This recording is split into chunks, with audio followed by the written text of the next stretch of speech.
Christmas Eve 2019. Battersea, one of London's wealthiest and quietest neighbourhoods, glowed with warm lights and holiday calm. Families were settling in for the night.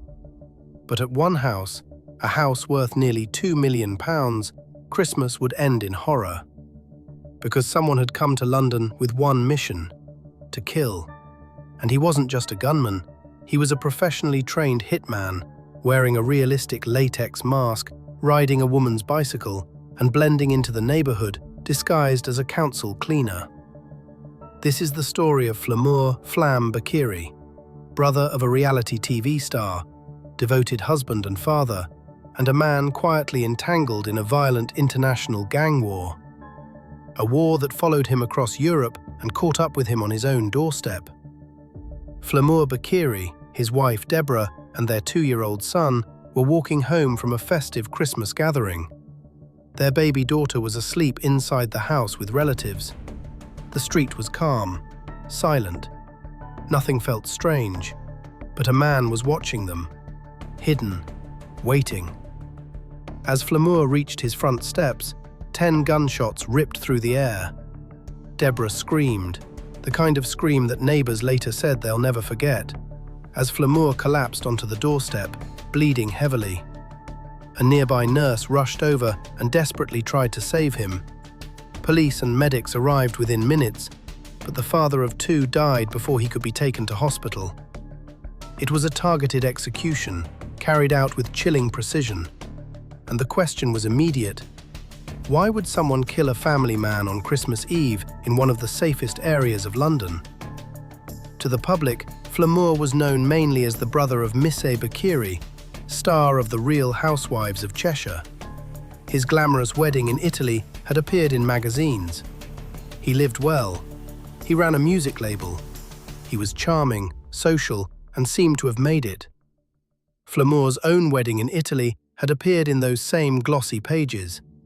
He ran a music label. He drove expensive cars. He lived in a £2 million house in Battersea. From the outside, he'd made it. A devoted husband to his wife, Deborah Krasniki, a father to a 2-year-old son and a baby daughter.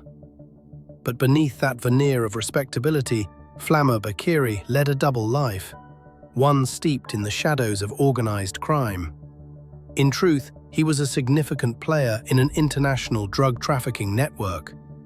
For over a decade, Flamur had been deeply involved in the narcotics underworld, dating back to his early 20s. In Sweden, he and a close circle of associates had risen in the ranks of a Malmö-based criminal organisation. One of his closest friends was Naif Adawi, a man who himself was notorious for a bold £7 million cash heist in Denmark years earlier, one of the largest robberies in Danish history. Together with an up-and-coming gang leader named Daniel Petrovsky, Flamur and Adawi built a drug empire that funneled cocaine and cannabis across Europe. They laundered money through front businesses, Flamur's record label among them, and enjoyed a life of luxury by the time they reached their mid-30s. However, such a life comes with high stakes and deadly enemies. By 2019, Flamur Beqiri's criminal enterprise had drawn the eye of rival gangsters. Chief among them was another young crime boss, a 24-year-old named Amir Mechi, who helmed a competing network, smuggling drugs at a similar international scale.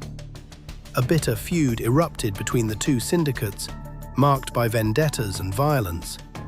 Each side began hunting the other's allies, setting off a cycle of revenge.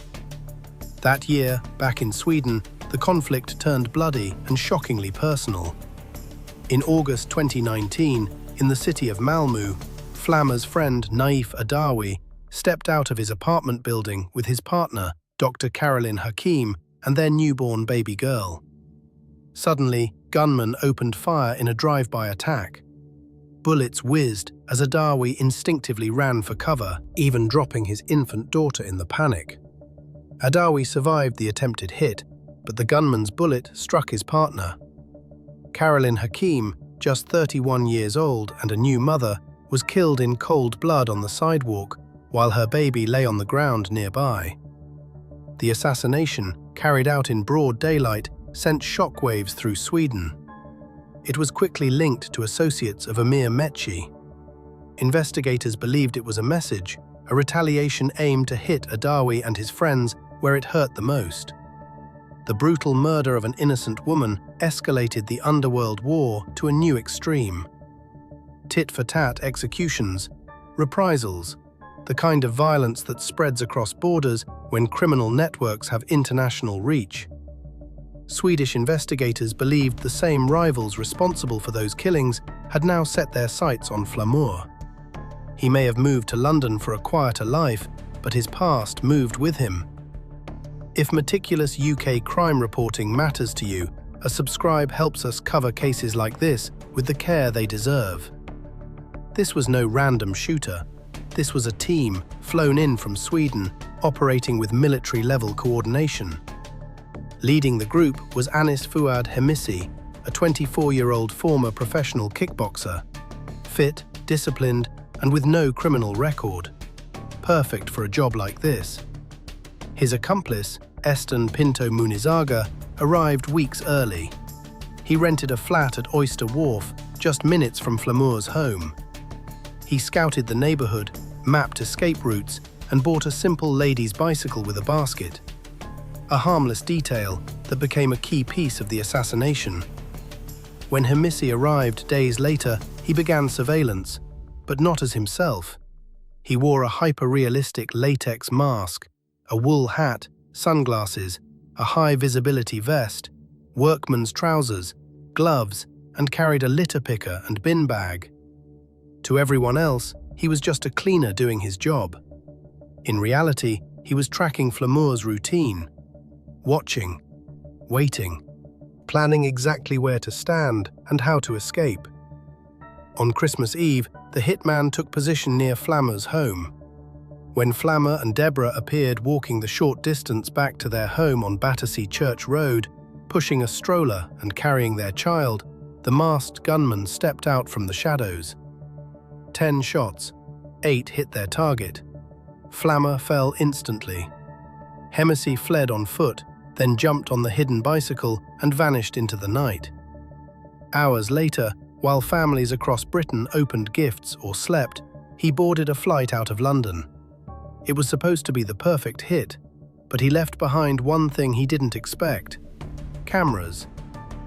Battersea isn't just affluent, it's one of the safest areas in London. Tree-lined streets, Victorian conversions, the kind of postcode where violent crime feels impossible. And it's covered in cameras. Doorbell security systems, street CCTV, private surveillance on nearly every corner. If you wanted to commit murder and escape, you'd choose almost anywhere else. A reality TV family connection, a millionaire postcode, Christmas Eve. Nothing about this scene suggested gang violence. But within hours, detectives discovered something that changed everything. If you're following along, you'll want to see how detectives pieced this together. More in a moment. The immediate aftermath was chaos. Neighbors poured onto the street, drawn by gunfire and Deborah's screams.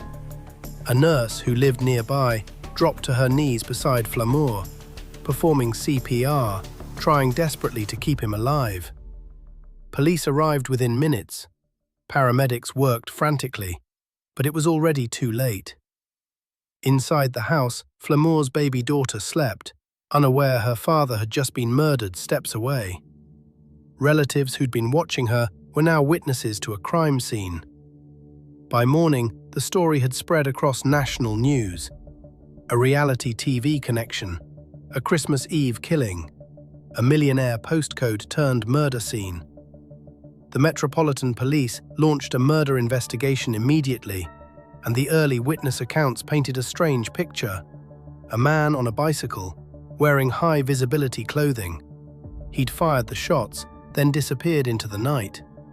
Some neighbors thought they'd seen a street cleaner earlier that evening.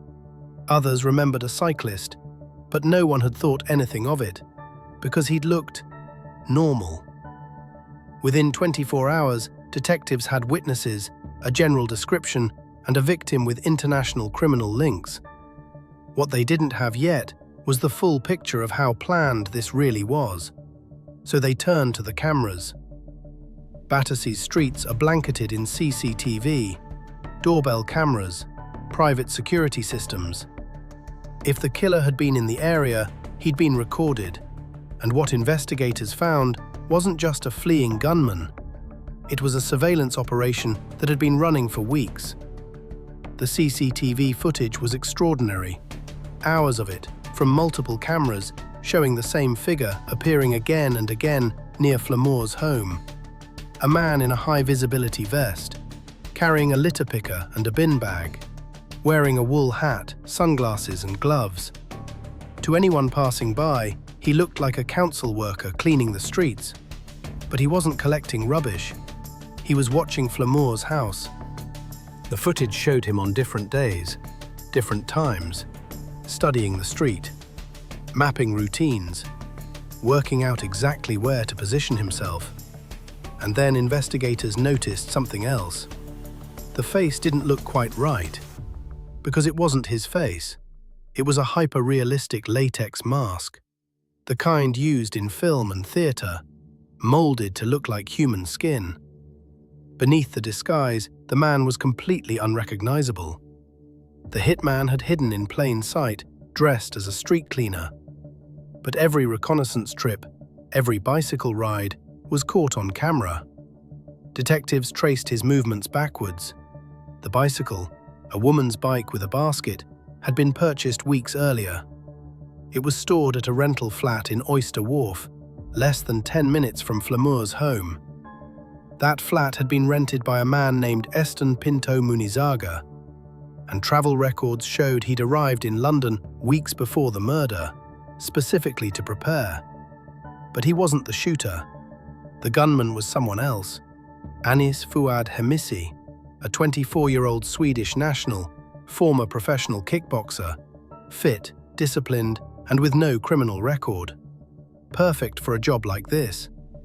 Flight logs showed Hemisi had arrived in London just days before Christmas. He'd met with Munizaga. He'd carried out the final surveillance runs in the latex mask. And on Christmas Eve, he'd executed Flamur Beqiri. Police now had faces, names, and travel logs, but the suspects had already left the country. European arrest warrants were issued within days. The Metropolitan Police coordinated with Swedish authorities, Danish police, Europol. This wasn't just a London murder investigation anymore. It was an international manhunt. Anis Fuad Hemisi's background revealed why he'd been chosen. A former kickboxer, trained in discipline and precision, physically fit, no prior convictions, nothing that would flag him at borders or on police databases. According to investigators, these weren't qualities that made him a criminal. They were qualities that made him perfect for recruitment. Someone had selected him specifically for his athletic training, his clean record, his ability to follow a plan without deviation. Eston Pinto Munizaga's role became clearer too. He was logistics, the advance man. He'd rented the flat, purchased the bicycle, scouted escape routes, prepared everything Hemisi would need. This wasn't a crime of passion. It was a military-style operation with defined roles, reconnaissance phases, and a detailed escape plan. The only question left was who ordered it. Swedish police and journalists pointed to the gang war, the same violent feud that had killed the young mother in Malmö, the same rival networks, the same cycle of revenge killings. Flamur was allegedly connected to one faction. His murder, investigators believed, was retaliation ordered by another. But the specific motive, the exact chain of command, remained in the realm of hypothesis. What prosecutors could prove was simpler: murder for hire, premeditated, international conspiracy. And in January 2020, one suspect made a critical mistake. Anis Fuad Hemisi had been on holiday in Thailand, relaxing, spending money, acting as though nothing had happened. But when he flew back through Copenhagen airport in January 2020, Danish police were waiting.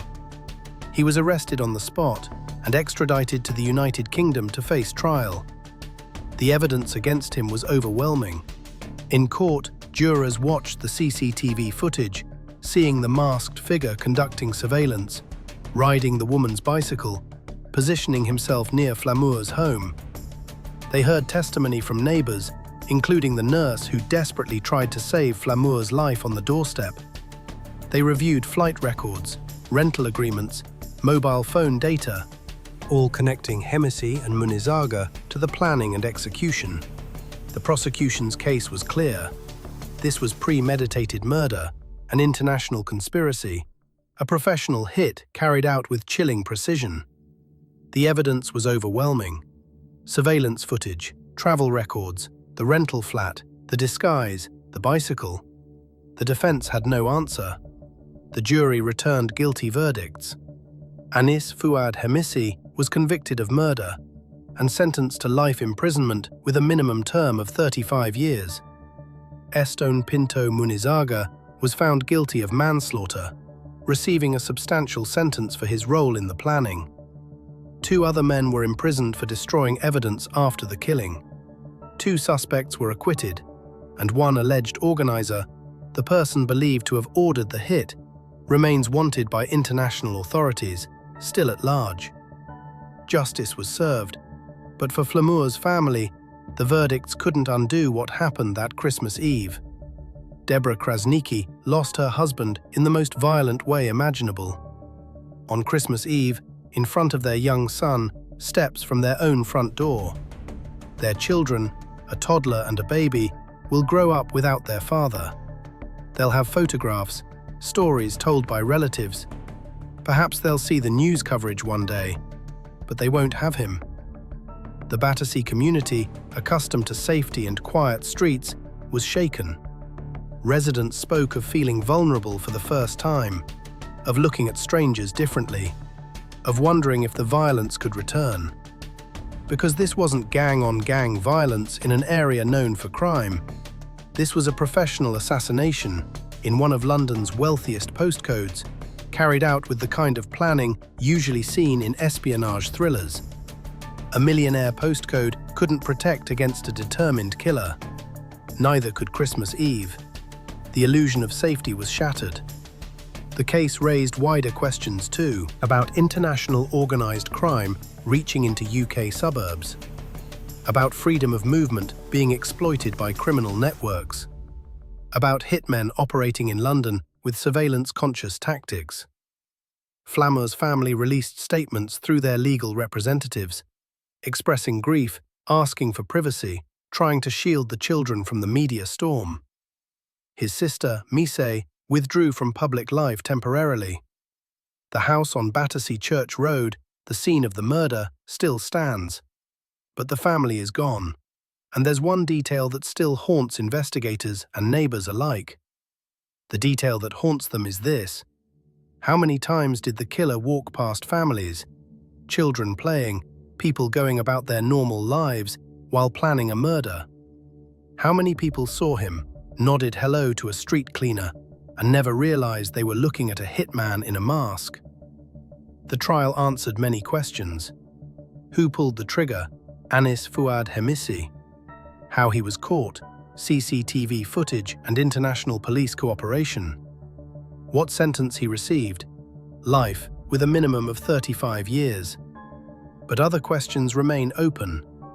The alleged organizer, the person believed to have ordered Flamur's execution, is still wanted by authorities. Their identity is known to police, but they've evaded arrest. Whether other targets existed on that same list, whether the gang war has truly ended, these remain uncertainties. Swedish authorities continue to investigate organized crime networks in Malmö and their international reach. Some details cannot be reported due to ongoing legal sensitivities, restrictions around related investigations, and the need to protect intelligence sources. And there's an ethical consideration that runs through this entire case. Flamur's children are minors. They deserve privacy. They deserve the chance to grow up without their father's death defining every aspect of their lives. So while this case is a matter of public record, While the trial was open and the convictions are final, the human cost deserves respect. Some questions have answers. Who, how, what sentence? Others remain open, and perhaps that uncertainty, that sense of unfinished business, is part of what makes this case so unsettling. If thorough, respectful UK crime coverage matters to you, consider subscribing. Cases like Flamur's deserve care, context, and verified facts, not sensationalism. Thank you for watching.